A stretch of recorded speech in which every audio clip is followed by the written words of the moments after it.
ஒரு தொகுதியோட மக்கள் தீர்ப்ப வெறும் எண்களா பார்க்காம அதுக்குள்ள இருக்கிற உண்மையான குரலை எப்படி புரிஞ்சுக்கிறது? வாங்க, தமிழ்நாட்டுல இருக்கிற கிருஷ்ணராயபுரம் தொகுதிய ஒரு முழுமையான ஆய்வுக்கு எடுத்துக்கலாம். இது புள்ளி விவரங்களை பற்றிய ஒரு அலசல் மட்டும் அல்ல, இது மக்களின் மனநிலைய ஆழமா புரிஞ்சுக்கிறதுக்கான ஒரு முயற்சி. சரி, நம்மளோட ஆய்வு இங்கிருந்தான் தொடங்குது. கிருஷ்ணராயபுரம் தொகுதி எண் 136. பாருங்க, எந்த ஒரு இடத்தோட அரசியலையும் புரிஞ்சுக்கணும்னா முதல்ல அந்த நிலத்தையும் அங்க வாழ்ற மக்களையும் நாம புரிஞ்சுக்கணும். இந்த வரைபடம் தான் நம்மளோட முதல் படி. நம்மளோட இந்த ஆய்வு ஒரு 6 கட்ட பயணம் மாதிரி. முதல்ல அந்த மண்ணையும் மக்களையும் தெரிஞ்சுக்குவோம். அடுத்து தேர்தல்ல பதிவான வாக்குகள் சொல்ற செய்தி என்னன்னு கேட்போம். அப்புறம் நிர்வாக அமைப்புல இருக்கிற கோளாறுகள் என்ன, மக்கள் ஏன் ஒரு குறிப்பிட்ட முடிவை எடுத்தாங்க, அதுக்கு என்ன தீர்வு, கடைசியா தலைமைக்கும் நம்பிக்கைக்கும் என்ன தொடர்புன்னு ஒன்னொன்னா ஆழமா பார்க்க போறோம். முதல் பகுதிக்குள்ள போலாம். மண் மற்றும் மக்கள். எந்த ஒரு அரசியல் மாற்றத்தையும் புரிஞ்சுக்கிறதுக்கு முன்னாடி அங்க வாழ்ற மக்களோட அன்றாட வாழ்க்கை எப்படி இருக்கு, அவங்களோட அடையாளம் என்னன்னு நாம தெரிஞ்சுக்கணும். இதுதான் ஒவ்வொரு அரசியல் நகர்வோட ஆணிவேர். இந்த வரைபடத்தை பாருங்க. இது ஒரு முக்கியமான உண்மையை ரொம்ப தெளிவா சொல்லுது. கிருஷ்ணராயபுரம் தொகுதி 90% கிராமப்புறங்களால் ஆனது. அப்போ இதோட அர்த்தம் என்ன? இங்க பொருளாதாரம், மக்களோட தேவைகள், அரசியல் முன்னுரிமைகள்னு எல்லாமே விவசாயத்தையும் கிராம வாழ்க்கையும் சுத்தி தான் இருக்கும். இப்போ இங்க இருக்கிற சமூக கட்டமைப்பை பார்ப்போம். இது ஒரு தனித்தொகுதி, அதாவது பட்டியல் சாதியினருக்காக ஒதுக்கப்பட்டது. அவங்களோட மக்கள் தொகை கிட்டத்தட்ட 20.9%. இங்க இருக்கிற மற்ற முக்கிய சமூக குழுக்கள் யாருன்னா வெள்ளாள கவுண்டர்கள், தலித் உட்பிரிவுகளான பல்லர், முத்தரையர். இந்த சமூக கணக்குகள் தான் இங்க அரசியல் களத்தோட விதிகளை தீர்மானிக்குது. சரி, இப்போ எண்களுக்கு வருவோம். ஆனா ஒன்னு ஞாபகம் வச்சுக்கோங்க, தேர்தல் முடிவுகள்ங்கிறது வெறும் எண்கள் கிடையாது. அது மக்களின் ஒட்டுமொத்த குரல், அவங்களோட நம்பிக்கையையும் ஏமாற்றத்தையும் ஒரே நேரத்துல பதிவு செய்யற ஒரு மொழி. கடந்த 2 தேர்தல்களோட கதையை கொஞ்சம் பாருங்க. 2016ல அதிமுக கிட்டத்தட்ட 50% வாக்குகளோட ஜெயிக்குது. ஆனா வெறும் 5 வருஷத்துல 2021ல திமுக 53.72% வாக்குகளை வாங்கி ஆட்சியை பிடிக்குது. இது ஒரு சாதாரண வெற்றி இல்ல, இது ஒரு தெளிவான அரசியல் அலை மாற்றத்தை நமக்கு காட்டுது. 2021 தேர்தல் முடிவுகளோட வாக்கு சதவீதத்தை இன்னும் கொஞ்சம் பிரிச்சு பார்த்தா ஒரு சுவாரஸ்யமான விஷயம் தெரியுது. திமுக 53.72% வாக்குகளோட தெளிவான மக்கள் ஆணைய பெற்றிருக்கு. அதே சமயம் அதிமுகவும் 36.12% வாக்குகளோட ஒரு பலமான எதிர்க்கட்சியா நிக்குது. இதுக்கு என்ன அர்த்தம்னா, இந்த தொகுதியில 2 கட்சிகளுக்குமே ஆழமான அசைக்க முடியாத வாக்கு வங்கிகள் இருக்கு. 84.40%. இது வெறும் ஒரு நம்பர் இல்ல. 2021ல இந்த தொகுதி காட்டின அரசியல் விழிப்புணர்வு இது. இவ்வளவு அதிக வாக்குப்பதிவு எதை காட்டுது? இங்க இருக்கிற மக்கள் தங்களோட பிரதிநிதிகளை தேர்ந்தெடுக்கிறதுல ரொம்ப அக்கறையா இருக்காங்க. அவங்கள கேள்வி கேட்கவும் பொறுப்பு கூற வைக்கவும் உறுதியா இருக்காங்கன்னு தெளிவா தெரியல. இதுவரைக்கும் என்ன நடந்ததுன்னு பார்த்தோம். இப்போ அது ஏன் நடந்ததுங்கிற முக்கியமான கேள்விக்கு வரோம். மக்களோட கோபத்துக்கும் விரக்திக்கும் அடிப்படையா இருக்கிற நிர்வாக ரீதியான தோல்விகளையும் நிறைவேற்றப்படாத வாக்குறுதிகளையும் இப்போ நாம ஆழமா ஆராயலாம்.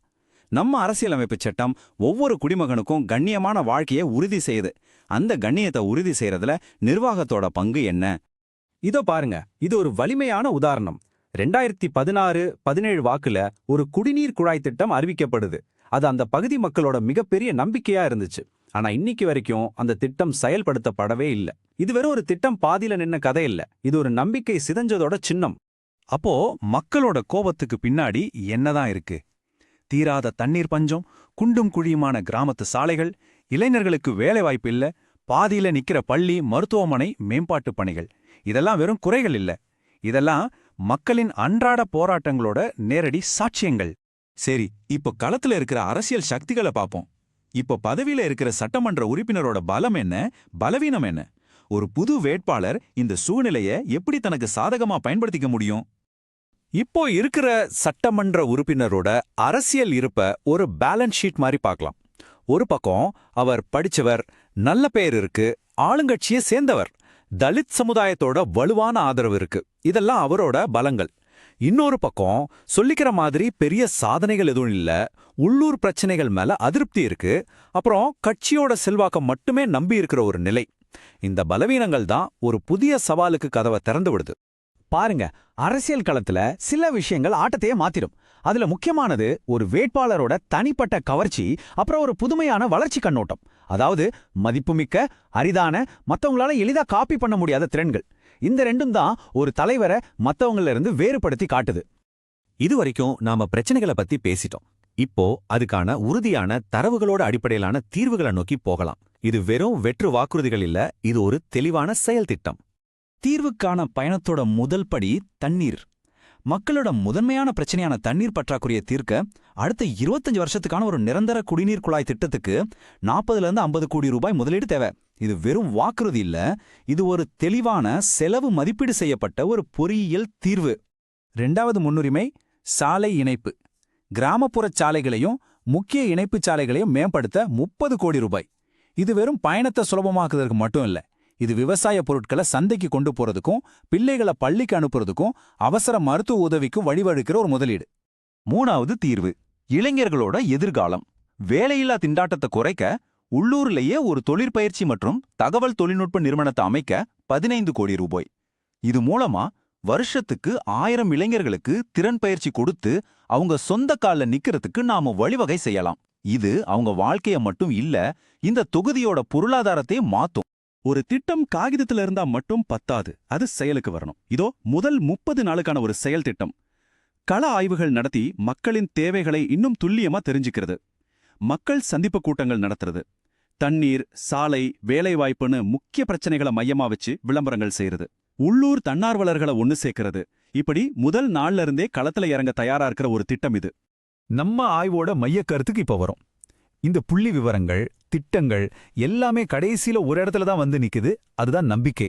பயனுள்ள ஆட்சிங்கிறது அடிப்படையில் நம்பிக்கையை உருவாக்குறதும் அதை காப்பாத்துறதும் தான். அதுதான் அரசியலோட உண்மையான நாணயம். அப்போ நம்ம முன்னாடி இருக்கிற பெரிய கேள்வி இதுதான். கொடுத்த வாக்குறுதிகள் உடைஞ்சு போன ஒரு சூழல்ல நம்பிக்கையை எப்படி திரும்பவும் கட்டுறது? இது ரொம்ப முக்கியமான கேள்வி. தரவுகள் நமக்கு வழியை காட்டலாம், ஆனா அந்த பயணம் நம்பிக்கை மேலதான் கட்டப்படணும். இதுக்கு வாக்காளரோட கண்ணியத்தை மதிக்கணும். அவங்களோட தனிப்பட்ட தகவல்களை பாதுகாக்கிறதுக்கும் முறையா அவங்க சம்மதத்தோட பயன்படுத்துறதுக்கும் டிபிடிபி சட்டம் மாதிரி கட்டமைப்புகள் இருக்கு. அதை தலைவர்கள் புரிஞ்சு செயல்படணும். ஆக நம்ம புரிஞ்சுக்க வேண்டிய முக்கியமான விஷயம் இதுதான். ஆட்சிங்கிறது வெறும் வாக்குறுதி இல்ல, அது ஒரு பொறியியல் பிரச்சனை. அதுக்கு ஒரு மனிதநேயமிக்க தீர்வு தேவை. தரவுகளையும் செயல் திட்டத்தையும் மக்களோட தேவைகளோட இணைக்கும் போதுதான் உண்மையான மாற்றம் பிறக்கும். நீங்க மக்கள் மைய தலைவரா உருவாகி உங்க தொகுதியை உயர்த்த நினைச்சா blueprintstrategies.ai mgr@blueprintstrategies.ai என்ற முகவரியிலோ அல்லது 08042041602 என்ற எண்ணிலோ தொடர்பு கொள்ளுங்க. அரசியலுக்கு அப்பாற்பட்ட ஒரு நோக்கம்.